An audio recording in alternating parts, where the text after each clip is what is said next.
우리가 살아가는 이 시대의 문화 가운데 현저한 특성 한 가지, 그게 뭐냐면 속도가 빠르다는 것입니다. 단 한 번의 클릭으로 온 세계의 정보를 한순간에 공유할 수 있게 되는 그런 빠름의 세상입니다. 그 결과로 우리의 삶이 좀 편리한 점도 있게 되었지만 편리함 자체가 삶의 의미를 더해주지는 못하는 것입니다. 오히려 더 바빠지고 더 빠르게 움직여야 되는 그런 삶의 모든 구조 때문에 아주 소중한 것을 잃어버린 채로 살아가고 있는지도 모릅니다. 그리고 우리는 가장 빠르게 돌아가는 뉴욕 생활을 하는데 무슨 생각합니까? 좀 쉬고 싶다 그런 생각 안 하십니까? 물론 좀 쉬고 싶다 하면 사람들 뭐라 그래요? 살기 바빠 죽겠는데 팔자 좋은 소리 하네, 그런 소리 들을 수 있어요. 팔자가 뭔지 모르지만 교회를 다니건 안 다니건 간에 팔자 좋네 그런 말 하잖아. 그러나 쉼이라는 것은 단순히 시간의 문제가 아니라 태도의 문제이고 마음의 문제라는 것을 알면 달라질 수 있습니다. 중요한 것은 이 쉼의 의미, 안식의 의미를 아는 것입니다. 자, 그러면 쉰다는 것의 성경적인 참된 의미가 무엇입니까? 우리는 이 물음에 대한 대답을 찾기 위해서 안식을 처음으로 만드시고 쉼이 필요하다고 우리에게 가르쳐 주신 안식일의 주인이신 하나님으로부터 교훈을 얻어야 할 것입니다. 우리의 생각엔 하나님은 어떤 쉼의 시간이 특별히 필요 없으실 것 같은 생각이 듭니다. 그런데 하나님도 쉬셨습니다. 엿새 동안 세상 창조하시고 제7일에 쉬셨다고 오늘 본문은 기록합니다. 그러면 쉼의 진정한 의미가 무엇이겠습니까? 첫째로 과거를 되돌아보는 것입니다. 일반적으로 쉬는 이유를 묻는다면 피곤해서요, 그렇게 말하죠. 한 주 동안 일했더니 몸이 너무 피곤합니다. 그런 대답, 그게 정상인 것 같아요. 그러나 이것은 기독교적인 쉼의 중요한 의미는 아닌 것입니다. 왜냐하면 하나님은 피곤해서 쉬신 것이 아니기 때문에 그렇습니다. 오늘 본문의 1절과 2절 보면 하나님이 쉬신 중요한 이유가 한 가지 동사로 강조되고 있어요. 창세기 2장 1절 보면 이렇게 시작합니다. 천지와 만물이 다 이루니라. 그 다음에 2절 보면 하나님의 지으시던 일이 일곱째 날이 이를 때에 마치니 그 지으시던 일이 다함으로 일곱째 날에 안식하시니라. 자, 어떤 단어가 강조되고 있습니까? 다 이루니라. 또 지으시던 일을 다 했기 때문에 그분이 쉬셨다라고 성경을 기록을 합니다. 하나님께서 창조의 사역을 마치신 후에 쉬신 것입니다. 그런데 하나님의 일을 마치셨다는 이 말은 더 이상 할 일이 없어졌다는 그런 의미가 결코 아닌 것입니다. 아직 할 일이 많아서요, 쉬지 못합니다. 여러분 그렇게 말하지 않아요?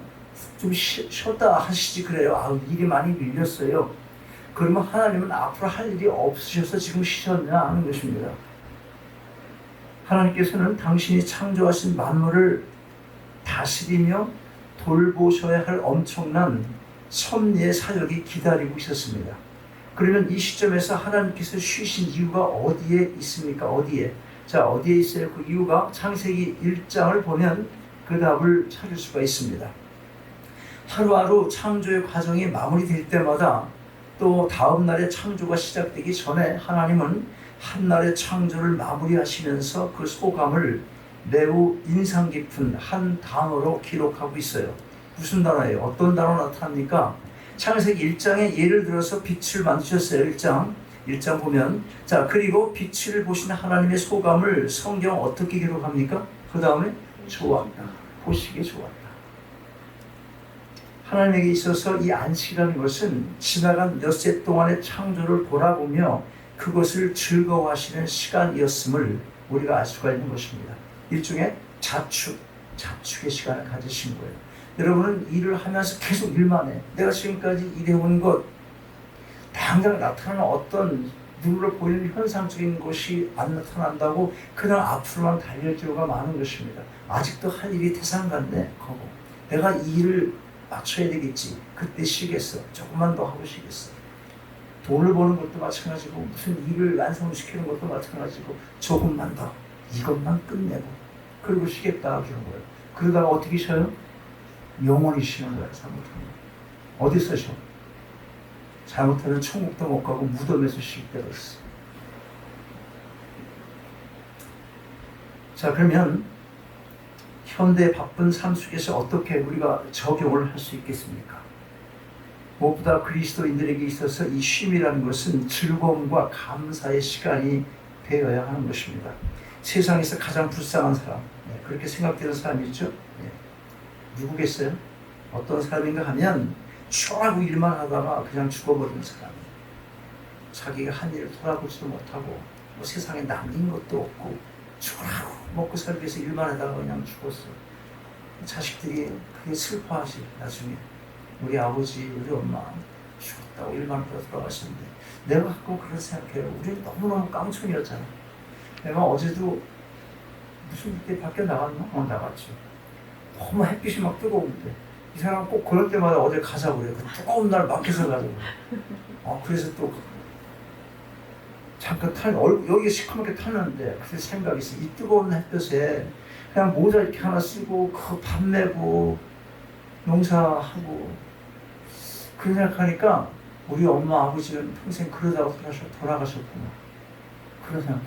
저 호강을 좀 시켜드리려고 미국으로 수송을 했는데 웬걸 내가 또 여러 가지 복잡한 일 때문에 캘리포니아에서 시애틀로 올라가시자마자 1년 만에 돌아가시고 말았어요. 두 분 다 뭐 이렇게 고생하시다가. 그게 계속 마음이 아프더라고요. 평생 고생만 하신 것 같아요.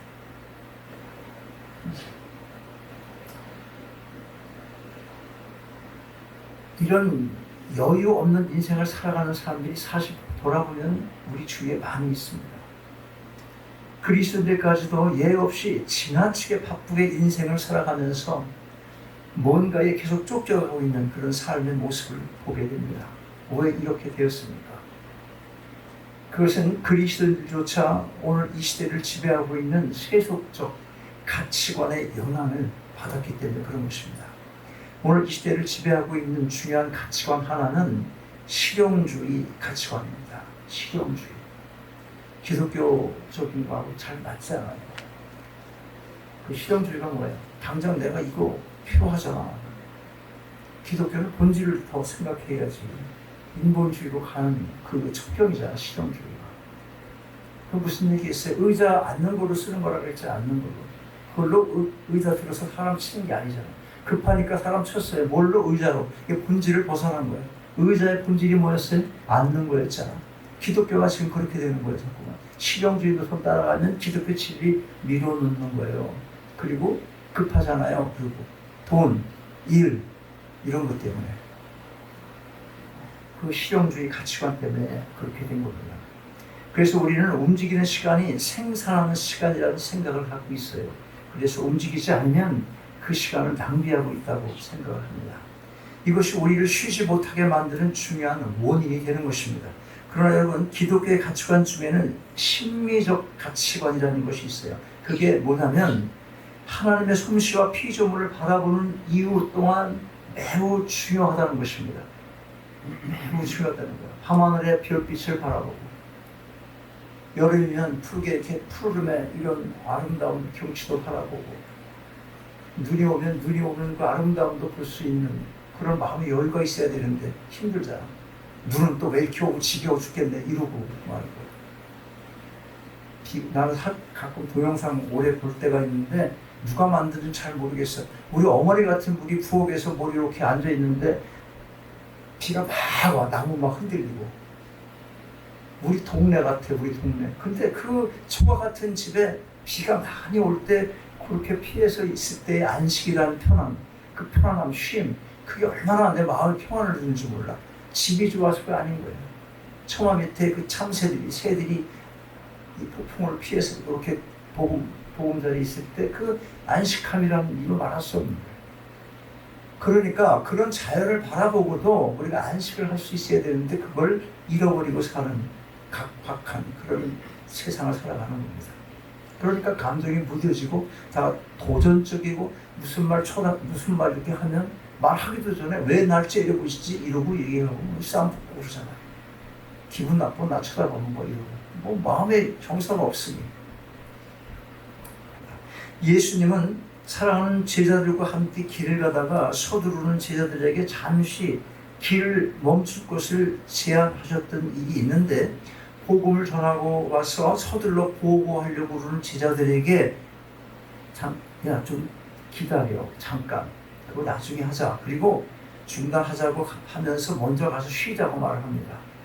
급해 죽겠어, 뭐 자랑도 해고 보고를 해야 되니까. 그런데 좀 쉬자, 가서 먼저 쉬자, 그렇게 말씀하세요. 그리고 공중에 나는 새를 바라보라, 들에 핀 백과파를 좀 바라보라, 그렇게 말씀하십니다.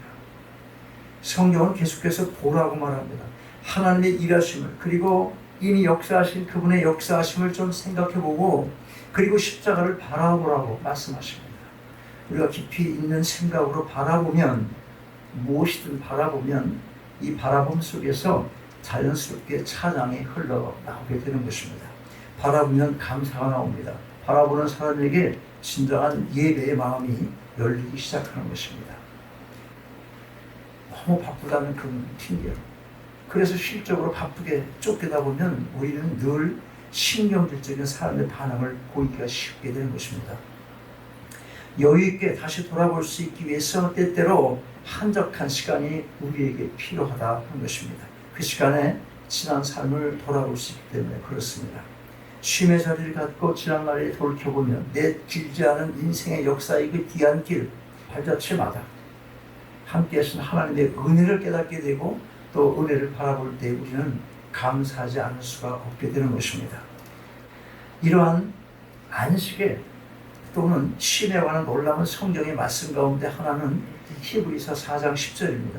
히브리서 기자는 이런 말씀을 기록해요. 이미 그의 안식에 들어간 자는 하나님이 자기 일을 쉬심과 같이 자기 일을 쉬느니라. 여러분, 일할 것이 없어서가 아니라 쉼이 필요하기 때문에 쉬는 것입니다. 인생을 살면서 잠시 과거를 돌아볼 수 있는 이런 쉼을 위한 시간을 가져보시기 바랍니다. 자, 쉼의 진정한 의미가 뭐예요? 둘째로 현재를 새롭게 하는 것입니다. 이미 말씀드린 것처럼 안식의 가장 중요한 이유는 피곤함 때문이 아니에요. 육체의 피곤함 때문만은 아닌 겁니다. 그러나 안식이 우리에게 피곤함에서 회복을 가져다 준다는 사실을 누가 부정할 수 있어요? 모든 일에는 에너지가 필요합니다. 그리고 에너지가 소모되면 일단 그 에너지가 보충되지 않고는 새로운 일을 해나갈 수가 없게 되는 것입니다. 그래서 우리가 안식을 계획할 때 그 안식이 우리 육체적인 회복에 또는 정서적인 회복에 그리고 우리 영적인 회복에 얼마나 도움이 될 수 있는 안식인 것인가를 반드시 먼저 고려해 볼 필요가 있게 되는 것입니다. 그러면 최초의 안식일의 의도는 도대체 어디에 있어요? 과거를 돌아보는 것 못지않게 중요한 또 하나의 메시지가 오늘 본문에 있습니다. 창세기 2장 3절 같이 한번 봐요. 2장 3절 같이 한번 읽어보세요. 시작. 하나님이 복주사 이는 하나님이 그 창조하시며 만드시던 모든 일을 마치시고. 자, 여기 두 가지 중요한 단어가 나와요. 복주사, 거룩하게 하시고. 하나님이 안식이란 날을 구별하신 중요한 이유를 두 단어로 설명을 합니다. 하나님은 그날에 복 주시기를 원하셨고 또한 그날을 거룩하게 하시기를 원하셨습니다. 이것이 안식을 제정하신 하나님의 의도입니다. 이 날을 통해서 우리가 정말 복되고 거룩한 사람이 될 것을 하나님께서 기대하신 것입니다. 그러므로 우리가 삶을 계획할 때 반드시 먼저 물어야 할 질문, 그게 뭐냐면 이 쉼을 통해서 내가 계획을 해, 좀 쉬어야지 하고 어디를 가기도 하고 아니면 집에서 쉬기도 하고 어떤 쉼을 쉬기 위한 그 계획을 세웁니다. 그런데 그런 쉼을 통해서 내가 얼마나 복된 사람이 될 수 있을까? 또한 내가 얼마나 하나님이 기뻐하시는 거룩한 사람이 될 수 있을까라는 이 질문을 먼저 해야 하는 것입니다. 안식의 계획이 무엇이든 그것이 자신을 거룩하게 하고 그것이 나를 건강하게 하면 되는 것입니다. 주일이 무슨 날이라고 해요? 거룩한 날. 왜 주일 쉬라고 그러는 거 왜? 거룩하라 그 얘기 아니에요. 거룩하라. 그리고 하나님 우리가 예배 드리니까 하나님 복 주세요 그거 아니야. 그거 받고 복이라고 그러니까 기복신앙 때문에 이 복을 자꾸만 이상한 것 같은데 우리는 복 받아야 되는 거야. 하나님 주시는 거. 그 거룩한 날에 예배 드리고 복을 받고 그 복으로 힘을 얻어서 일주일 살아라, 그런 얘기예요. 그 주일이 얼마나 중요한지 몰라요. 영적으로 정서적으로 건강하게 할 수 있는 휴식, 여러분 무엇이라고 생각해요? 무엇이라고? 일반적으로 우리나라 사람의 교육은 놀이를 정죄하는 정서를 가지고 있어요. 놀기만 하고 그래. 자, 아이들 다 키워봤잖아요. 그 과정에 있어서 한국 부모들이 제일 많이 하는 말이 뭐예요? 애들한테 두 가지 다 하잖아. 뭐예요? 공부해. 그 다음에 놀지 마. 지금 놀 때야. 공부해. 두고밖에 더 있어. 스가랴 선지자는 새 예루살렘 시온의 거리, 천국의 거리를 그리면서 이렇게 말해요. 읽어봤는지 모르겠어요. 혹시 생각이 날지 모르겠어요. 그 성읍거리에 소년과 소녀들이 가득하여 거기서 뛰놀리라. 근데 이게 개정에서는 어떻게 나왔냐면 장난치라 그랬어요. 장난치면 논다는 말이에요. 여러분 어떻게 생각해요? 성도가 거룩하지 못하게 장난치면 놀아? 이런 생각하잖아, 우리나라 사람들이. 천국은 천진난만한 어린 소년들이 장난을 치고 있는 거리로 성경은 묘사를 하는 것입니다. 그렇다면 놀이가 제약이 아니다. 교회에서 놀이도 필요하다는 겁니다. 건강한 놀이는 우리의 여가와 우리 안식의 회복에 도움이 될 수가 있기 때문에 그렇습니다. 기독교인들에게도 놀이가 필요한 거예요. 그런데 중요한 게 뭐냐? 놀이에 빠지면 안 된다 하는 거예요. 또 건강하지 못한 놀이도 있을 수 있어요. 건강하지 못한 놀이. 그러니까 뭐가 필요합니까? 판단이 필요합니다. 놀이가 끝난 후에 힘을 얻기보다는 내가 더 지쳐버려. 어제 뭘 했더니 너무 지치네. 어제 토요일 날 내가 너무 많이 놀았나? 피곤해. 오늘 교회 못 가겠네. 이러면 그 놀이가 안식을 주는 거예요? 거룩하게 된 겁니까? 복을 받은 겁니까? 그러니까 토요일 날 지나치게 분주하게 움직이는 건 쉬는 거 아니에요. 몸도 마음도. 그리고 삶의 현장으로 돌아왔어도 계속 그 놀이가 생각해. 너무 재미있어가지고. 직장에 나가서도 빨리 놀아서 거기 또 한번 가서 놀러 가야지. 이런 생각하고 있으면 그 놀이는 잘못되었다 하는 것입니다. 논다는 자체, 장난치고 놀고 오락을 즐긴다는 자체가 죄가 아니라 자꾸 생각이 나고 그거에 매진하다 보면 그러면 문제 있다 이거예요. 자신은 놀이의 노예가 되고 있는 거예요. 그것은 절대로 건강하지 못한 것입니다. 그러나 그 놀이가 나의 인생에 활력을 더해줄 수 있다면, 육체적으로, 정서적으로, 영적으로 회복에 도움이 될 수 있다면 놀이도 안식의 한 방편이 될 수가 있게 되는 것입니다. 그러면 꼭 놀이에만 해당이 되겠습니까? 그렇지 않습니다. 아무것도 안 하는 것도 훌륭한 쉼이 될 수가 있는 것입니다. 출애굽기 31장 17절에 보면 하나님께서 안식을 통해서 얻으신 하나님의 경험을 성경 이렇게 기록합니다. 여호와가 엿새 동안 천지를 창조하시고 제7일에 쉬어 평안하였습니다. 쉬어서 평안하셨다.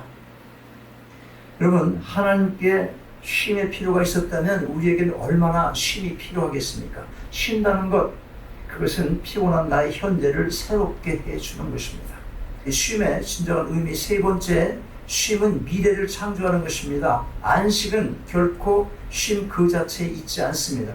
만약 쉼 자체의 의미가 있었다면 하나님이 쉬셨다. 그리고 성경이 거기서 끝났어야 되는 거예요. 근데 성경에 이렇게 두껍게 써 있어. 쉬셨다. 창세기 2장 3절로 성경이 끝나야 되잖아. 근데 거기서 끝나지 않아요. 하나님은 그 다음에 다시 일을 하기 시작하십니다. 그러니까 일을 다 하고 쉬겠다 이 말이 맞아 안 맞아? 그 말이 안 맞는다는 얘기예요. 하나님도 쉬시고 나서 다시 또 일을 하셨다는 거예요. 일을 다 해놓고 쉴게요. 그게 아니다. 그런 말이에요. 당신께서 창조한 만물을 돌아보시고 인생을 돌아보시고 역사를 섭리하시면서 사람들을 구원하시는 일을 계속하시는 것입니다. 하나님께서 이러한 인류의 위대한 섭리를 그 쉼의 시간을 통해서 더욱 깊게 하셨던 것입니다. 여러분, 안식은 미래를 계획할 수 있는 시간입니다. 미래를 계획할 수 있는 영감을 얻을 수 있는 사실이야말로 안식의 또 하나의 의미고 복된 것입니다. 안식은 결코 낭비가 아닌 것입니다. 자, 여러분, 오늘 우리는 왜 보다 건강한 미래를 만들지 못합니까? 개인이나 나라나 공동체나 생각 없이 서둘고 있기 때문에 그런 것입니다. 우리는 너무 많이 서두르고 그리고 너무 많이 실수를 저지릅니다. 그리고 우리는 그것을 교정하기 위해서 애쓰고 있어요. 너무 서둘러서 일을 하다 보니까 문제가 발생해 다시 또 그걸 고치려다 많은 애를 쓰고 시간을 낭비하고 있는 거예요. 여러분 너무 서두르지 마시기 바랍니다. 서두름 속에 그 졸 속에서 자유하시고 좀 느긋한 그런 마음으로 기다리시면서 하나님의 간섭, 하나님의 섭리를 기다려보시기 바랍니다. 그러면 어떻게 우리가 쉼을 회복할 수가 있겠습니까? 이 질문에 대한 대답을 찾기 위해서 왜 우리가 안식을 잃어버렸는지 먼저 그 근본적인 것을 찾아내고 그것을 회복해야 할 것입니다. 이게 중요합니다. 성경을 한마디로 우리가 안식을 잃어버린 원인이 죄 때문이다 그렇게 말합니다. 죄가 우리 마음속에서 평안을 빼앗아갔어요. 죄가 우리 마음속에서 여유를 빼앗아갔습니다. 죄가 우리를 긴장하게 만든 거예요. 죄가 우리를 불안하게 만들었어요. 수요일날 성경 강의 시간에 창세기 때 아담이 지은 그 죄 때문에 우리가 얼마나 많은 여러 가지 이런 모습들을 보이는가를 이미 얘기했어요. 하나님은 어느 날 이런 죄 많은 세상에 하나님의 아들이신 예수 그리스도를 보내주셨어요. 왜 보내주셨습니까? 주께서 말씀하세요. 수고하고 무거운 짐진 자들아 다 내게로 오라. 내가 너희를 쉬게 하리라. 쉼을 주시기 위해서 오신 분이세요. 누가 오셨다는 거예요? 예수 그리스도가 오신 것입니다. 우리가 그분 앞에 나와서 그분을 우리 삶의 주인으로 모시는 순간 우리는 죄의 용서를 경험하게 됩니다. 그리고 우리 안에서 평안이 회복됩니다. 그분은 진실로 안식의 주인이 되시는 분이신 것입니다. 안식을 혹시 잃어버렸습니까? 항상 바쁘게 살면서 늘 피곤하고 불안하고 걱정, 근심이 끊이지 않아요? 그런 경험을 하고 삽니까? 그렇다면 다시 생각해야 돼요. 다시 온전하게 그분 앞에 나오시기 바랍니다. 그리고 그분을 내 삶의 진정한 주인으로 인정하시기 바랍니다. 그리고 거기서 멈추지 마시고 그분의 은혜 안에 거하시기를 소원하십시오. 마음만 소원하는 게 아니라 그렇게 살아가야 하는 것입니다. 그 풍성하신 은혜 그리고 그의 그 넓은 평안 안에 거해 보시기 바랍니다. 그러할 때 그 쉼의 회복을 경험하게 될 것입니다. 그러한 쉼 가운데서 다시 본 하늘과 땅, 그 하늘과 땅은 참으로 아름다운 것입니다. 그리고 그것을 느낄 여유가 있을 때 그때 비로소 우리는 우리 인생을 위해서 예비하신 그 놀라운 미래, 그 미래를 향해 오라 하시는 하나님의 손길의 인도를 경험하게 될 것입니다. 이 시간 주께서 초대하시는 진정한 쉼의 자리로 여러분이 다 나오실 수 있게 되시길 바랍니다. 그리하여 세상을 살아가는 동안 짊어진 무거운 짐들을 다 내려놓을 수 있기를 주님의 이름으로 축원합니다. 아버지 하나님, 분주한 삶을 돌아보게 하심을 감사합니다. 왜 그렇게 바쁘게 살아가야 되는지 정직히 삶을 되돌아볼 수 있게 하옵소서. 욕심의 끝없음으로 인하여 쉬지 못하는 인생 되지 않길 원하오니 무엇보다도 인생의 무거운 모든 짐들을 주님께 내려놓게 하셔서 영혼의 참된 안식을 누릴 수 있는 저희 모두가 다 되게 하옵소서. 참된 안식의 주이신 우리 주 예수 그리스도의 이름으로 기도하옵나이다.